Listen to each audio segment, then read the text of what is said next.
کہ ابھی تک تاحال وہ جناب عمران احمد خان نیازی اور حکومت کے درمیان اور تیسری قوت جو ہے مقتدرہ جس کو کہا جاتا ہے اس کے درمیان کوئی بھی برج بننے کے اندر ناکام ہو گئے. اور اس کی وجہ بنیادی طور پہ وہ جو روکھڑی صاحب ہیں، وہ کیا ہے ان کا نام، جڑا بھی ہے، وہ میجر ریٹائرڈ روکھڑی صاحب جو ہیں، جو آج کل ٹی وی کے اوپر پائے جاتے ہیں اور وہ کہتے ہیں کہ جی مجھے انہوں نے بھیجا تھا کہ جا کے ڈرٹی ہیری سے مذاکرات کرو، تو میں نے ڈرٹی ہیری کو راضی کر لیا تھا، تو پھر یہ پیچھے سے دوڑ لگا گئے اور مجھے ذلیل کرتے رہے، اور میں اب پی ٹی آئی کے خلاف علم بغاوت بلند کر کے کھڑا ہوں. فیصل واؤڈا میں سے آج کل کتنے غائب ہو گیا. واؤڈا جو ہے، اس طرح کے بڑے نکلیں گے، واؤڈے چھوڈے روکھڑی وغیرہ، یہ بہت نکلیں گے پی ٹی آئی میں سے. آپ کو پتہ ہے کہ جن کا بظاہر کوئی کردار نہیں ہے لیکن وہ ترم خان ہوتے ہیں اپنے پارٹی کے اندر نا.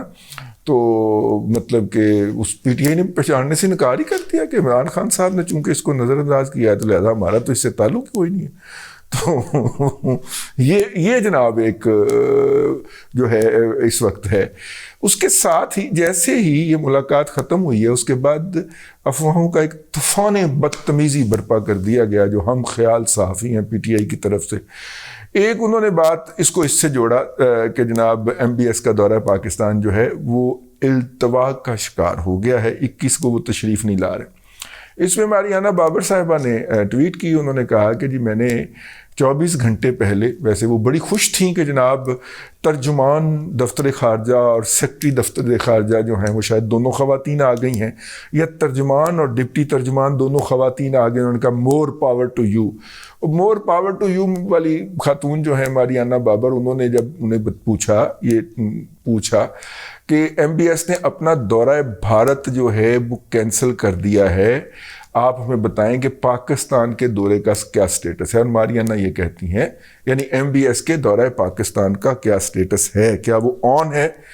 تو اس کے اوپر ماریانہ بابر صاحبہ نے ٹویٹ کیا کہ اگر 2 دن پہلے جب میں نے آپ سے یہ سوال پوچھا تھا، اگر آپ اس کا پراپر رپلائی دے دیتی تو آج آپ کے ساتھ یہ نہ ہو رہی ہوتی، کیونکہ اب تو دفتر خارجہ کو اس کا جواب دینا ہے نا کہ اس کا نتیجہ کیا ہے. تو خیر یہ ہے جی. چاچو جو ہیں مطلب ظاہر ہے کہ اب اس کے اوپر جو ہے کچھ لوگ اس کا ذمہ دار جو ہے وہ پی ٹی آئی کو ٹھہرائیں گے کیونکہ وہ سڑکوں کے اوپر ہے. اور جب سعودی عرب کی سیکیورٹی ٹیم جو تھی وہ سیکیورٹی معاملات کا جائزہ لینے کے لیے اسلام آباد پہنچی تھی تو اس وقت پی ٹی آئی جو ہے وہ سڑکوں کے اوپر قلعے گارڈ کے تو موٹر وے اکھاڑ رہی تھی، تو لہذا وہ تو نہیں آنا تھا. دوسری انہوں نے پوچھا کہ یار پچھلی دفعہ ساڈا ایم بی ایس آیا سی تو وہ ایکسرسائز کی بہت مشینوں کا جہاز بھر کے لایا تھا، تو وہ مشینہ کتنے نے؟ تو وفاقی حکومت نے تلاش شروع کی تو پتہ چلا کہ وہ اکیلا کاپی لے کے نہیں نکلا تھا، وہ مشینیں بھی پہنچا گیا تھا. جہاں پہ اس نے 50,000 بوتلیں پانی کی وہاں پہ پہنچائی تھی نا پرائم منسٹر ہاؤس کی، وہاں پہ وہ مشینیں بھی وہیں پہ پہنچا گیا ہوا ہے اور بنی گالہ میں وہ مشینیں استعمال ہو رہی ہیں. اب حکومت جو ہے نا وہ حسب سابق جو ہے وہ ڈرپوک لوگوں کی طرح خصوصاں تو چھوڑ رہی ہے، سورسز کو خبریں تو دے رہی ہے، لیکن سر بازار آ کے آن دا ریکارڈ یہ کہنے سے اعتراض برت رہی ہے کہ بھائی انہوں نے لت جیڑی ہے نا وہ 6 ہفتے ٹھیک نہیں ہونی. ایم بی ایس آ رہا ذرا مشینہ تو انہوں دے دو تھوڑی دیر واسطے. وہ اس نے ایکسرسائز تو اب 6 ہفتے کے بعد ہی کرنی ہے نا بھائی، بلکہ اس کے بھی بعد کرے گا، 3 ماہ کے بعد کرے گا. لت ٹوٹی ہے یار، کوئی میرا مذاق تھوڑی ہے. ہاں تو میرا مطلب وہ اس کا کرے گا. ویسے یار یہ جو پلسٹر ہے نا میچنگ کلر کا وہ بڑا کمال کا ہے. آپ نے دیکھا بلو کلر، بلو شرٹ، جو مریضوں کی بلو شرٹ ہوتی ہے وہ والا پلسٹر. تو خیر ہو سکتا ہے شوکت خانم میں ایسا ہی ہوتا ہو.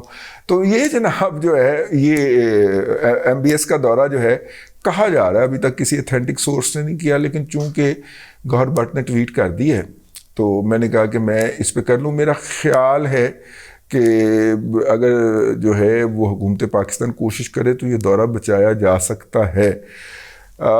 لیکن اب اس کو مختلف طریقوں سے جوڑا جائے گا. چاچو کے ساتھ سوشل میڈیا جو ہے پی ٹی آئی کا پھر چڑھ گیا ان کے اوپر کہ جناب چونکہ ان کو جرمانہ ہو گیا تو اس لیے اس کو چونکہ امریکہ برطانیہ سے روانہ نہیں ہونے دیا جا رہا.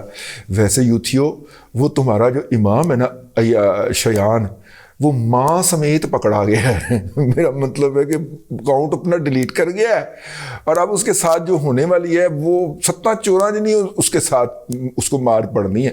ٹھیک ہے، بقول ہماری نانی اماں کے جو محاورہ 7 چوراں جنی کٹ پینی ہے انہوں. ٹھیک, کیونکہ وہ پرائم منسٹر کے رستے, پرائم منسٹر آف پاکستان جو کہ اسٹیٹ گیسٹ تھے, ان کے رستے کے اوپر جو تھا وہ کون سی تشویشناک حرکتیں کرتے ہوئے پایا گیا ہے. اس کی والدہ پائی گئی ہیں تو وہ گرفتار ہو گئی ہے, وہ بھی غائب ہے. ٹھیک ہے, اس کی شکایت اس کو کالج کو کی گئی ہے.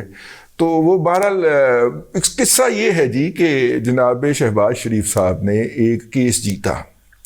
ایک عدالت نے پہلے ان کا رائٹ تسلیم کیا کہ ہاں جی آپ کے خلاف زیادتی ہوئی ہے, تو ہم آپ کو وقت دیتے ہیں کہ آپ دوسری پارٹی کے ساتھ کورٹ سے باہر بیٹھ کے مذاکرات کر لیں اور ان سے جو آپ نے کمپنسیشن لینی ہے لے لیں.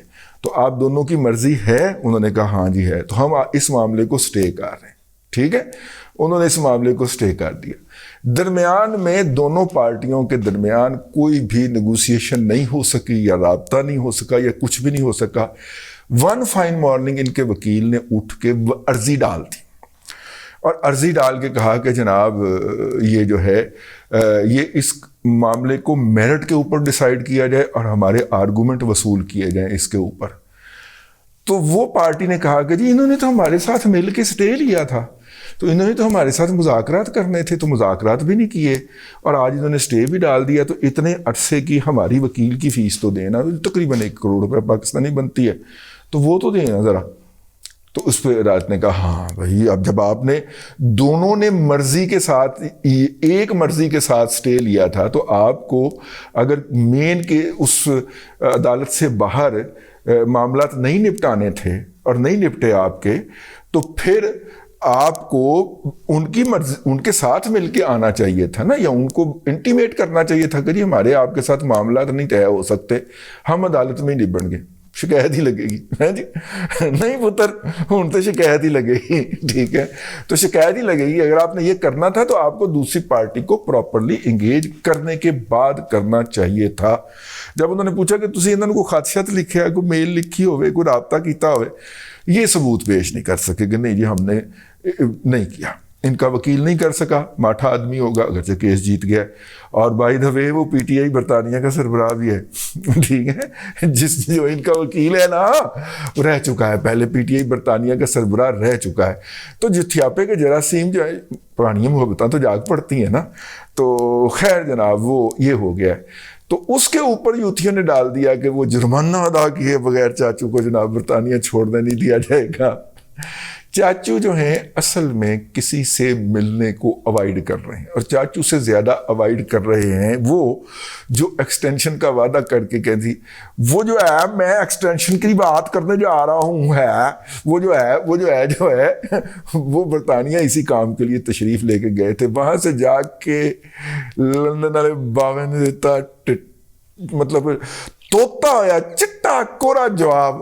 تو اب وہ جو ہے وہ کیسے آئے, وہ جو ہے ٹھیک ہے, وہ جو کس منہ سے آئے, اور وہ جو ہے اور چاچو ایک کوئی پارٹی ہیں, دونوں ایکسٹینشن کی منظوری لینے گئے تھے کہ نواز شریف صاحب سے ٹھپا لگوا لے. نواز شریف صاحب نے نہیں ٹھپا لگا.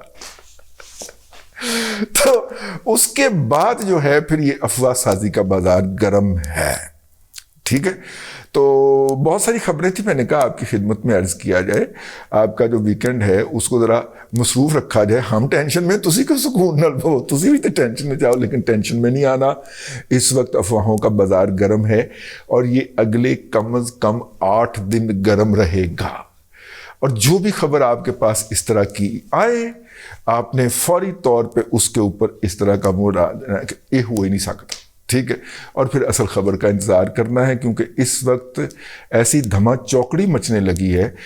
یہ جو افواہ ساز فیکٹریاں ہیں یہ اپنی سروائیول کی جنگ لڑ رہی ہیں, کیونکہ اگر وہ بندہ آ گیا نا جس کا عمران خان کو خدشہ ہے, تو وہ اس نے پوری چھوڑی کو اگلا دینی ہے.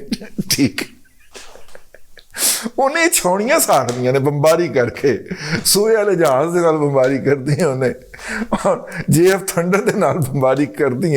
ٹھیک ہے, J10 دے نال بمباری کر دی, انہیں چھوڑیاں ساڑ دینیاں نے جنیاں بھی افزا ساز فیکٹریاں نے, اگر وہ آ جاندہ ہے جس کے خدشے سے عمران خان گھر میں لوگوں کے بہ گئے. ٹھیک ہے, چلیں جی اب تک کے لیے اتنا ہی. اگلے ولاگ میں پھر ملاقات ہوگی. اللہ تبارک و تعالیٰ آپ کو آسانیاں عطا کرے اور آسانیاں خلق خدا میں تقسیم کرنے کی توفیق عطا کرے.